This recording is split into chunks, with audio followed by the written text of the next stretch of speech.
Предмет македонски јазик, оделение прво, наставна содржина реченици за прашување, наставник Виолета Петковска, техничка поддршка Виолета Петковска, директор Сонја Спасевска, Основно училиште Кочурацин, Охрид. Наставни цели: учениците да научат како се викаат речениците за прашување, да знаат кој интерпункцијски знак стои на крај од прашалните реченици, правилно да ги употребуваат во секојдневниот живот. Воведна подготвителна активност. Ајде ученици, што гледаме на илустрацијата? На илустрацијата гледаме дете што црта. Што има нацртано на цртежот? Цртежот има нацртано сонце. Каква боја е сонцето? Сонцето има жолта боја.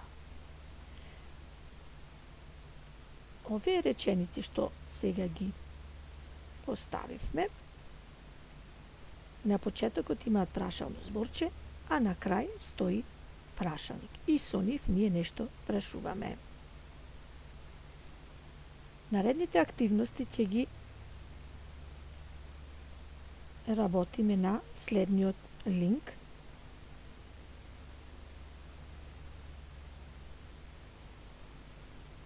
Значи, откривме дека речениците за прашување имаат знак прашалник на крај. Ево, погледнете во реченицата каде се наоѓаат учениците, на крај стои прашалник. На почетокот имаме прашалното зборче каде. Каде се наоѓаат учениците? Значи, учениците на илустрацијата се наоѓаат во училница. Учениците се наоѓаат во училница. Колку ученици има? На сликата? На сликата има 8 ученици.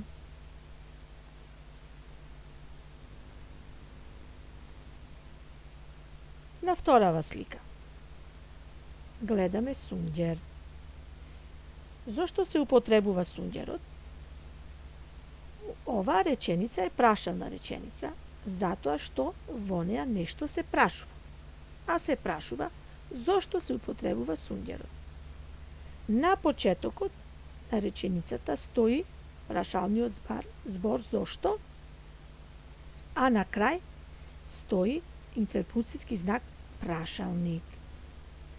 Одговорот е: сунѓерот се употребува за бришење.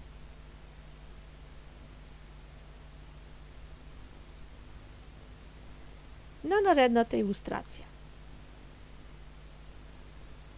поставуваме пример прашање. Што прават децата? Во прашалната реченица што прават децата? На почетокот стои прашалниот збор што. На крај стои интерпункцијскиот знак прашалник. Значи, прашалните реченици ќе ги препознаеме по прашалникот што стои на крајот од реченицата и по прашалните зборови што стојат на почетокот од реченицата.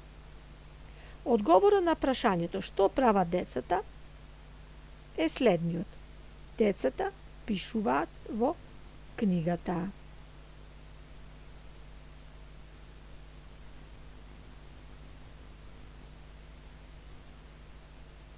За дома да нацртате една илустрација, значи нацртете една илустрација на која ќе поставите прашање и одговор, како во претходните активности.